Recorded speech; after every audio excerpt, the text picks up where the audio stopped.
उनके चेहरे में अफसरदगी भी थी और खौफ भी था। खौफ था गिरफ्तारी का, किसी को गिरफ्तारी से डराया गया था। किसी ने अपनी फैमिली इस्लामाबाद से निकाली थी कि उसकी फैमिली को खतरा था। किसी की आंखों में मैंने आंसू देखे। मतलब ऐसा एक समा क्रिएट किया गया था कि को समझ ही नहीं आ रही थी कि ये कौन है, कौन प्रेशर डाल रहा है, और वो भी अवामी मुंतखब नुमाइंदों के ऊपर। सबसे पहले तो मैं गिलगित बल्तिस्तान के जितने भी लोग हैं और मेरे मुल्क के जितने भी शहरी हैं उन सबको मुबारकबाद दूंगा कि कल रात से आगाज़ यौम निजात हो चुका हुआ है।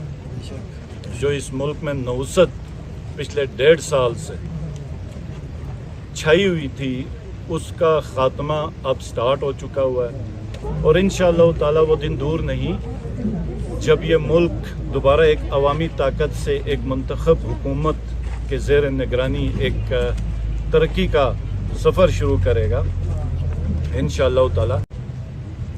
4 जुलाई को जब एक अदालती फैसले के ज़रिए मुझे डिस्क्वालीफाई किया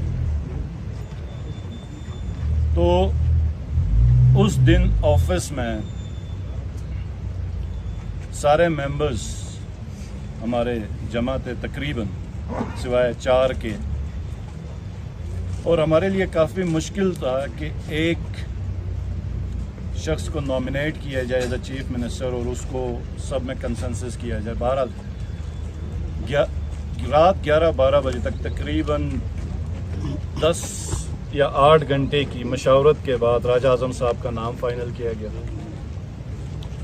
जिसमें हमारे तकरीबन 17-18 मेंबर असम्बली मुत्तफिक थे और पीटीआई की तरफ से वो नॉमिनेटेड था। सुबह 5 जुलाई को जब असम्बली में गए तो मैं नहीं समझता कि ऐसा कोई दिन पाकिस्तान की गिलगित बल्तिस्तान तो क्या पूरे पाकिस्तान की तारीख में किसी ने नहीं देखा होगा कि हमारे अपने इदारे उन्होंने जिस तरह का खेल खेला, पुलिस के ज़रिए दरवाजे बंद कर दिए गए, मेंबर्स की तौहीन कर दी गई, इवन स्पीकर असम्बली को अंदर घुसने नहीं दिया गया।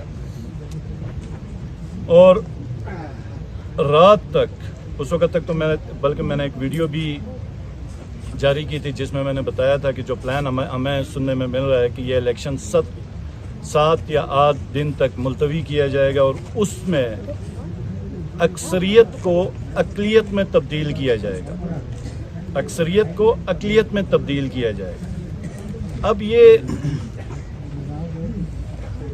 75 साल में पाकिस्तान में यही गंदा खेल खेला गया है। गिलगित बल्तिस्तान में कभी ये गंद नहीं आया था, ये पहली दफ़ा है। ये पहली दफ़ा गिलगित बल्तिस्तान के अंदर ये गंदगी लाई गई और मेंबर असम्बली को फोर्स किया गया कि अपनी पार्टी को छोड़ा जाए या उस कैंडिडेट को छोड़ा जाए जिसको चुनने के लिए वो गए थे, और एक और कैंडिडेट को वोट किया जाए और सिलेक्ट किया जाए।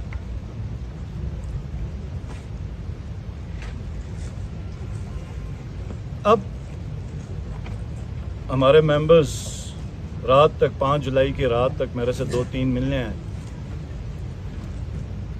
उनके चेहरे में अफसरदगी भी थी और खौफ भी था।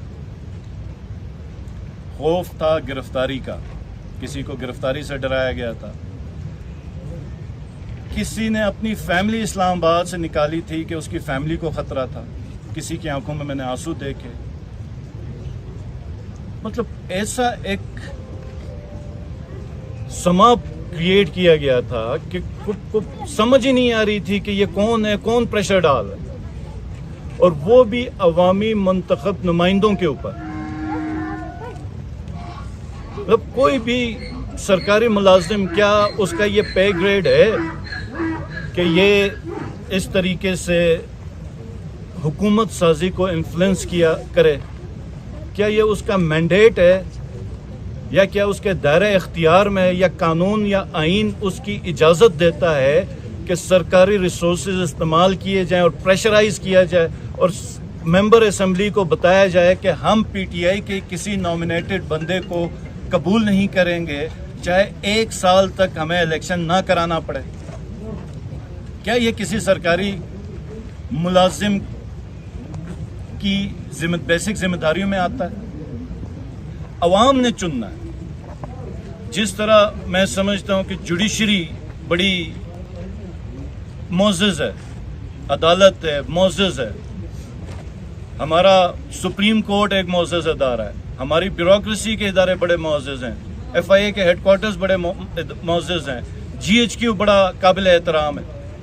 इन सब से काबिल एहतराम अवामी मुंतखब नुमाइंदों की असम्बली है, जिसमें अवाम के मुंतखब नुमाइंदे अवाम की मर्जी से और अपनी आज़ादी से अपना लीडर ऑफ द हाउस चुनते हैं। तो इसको किसने चेंज किया रातों रात, और किसने फोर्स किया और क्यों किया?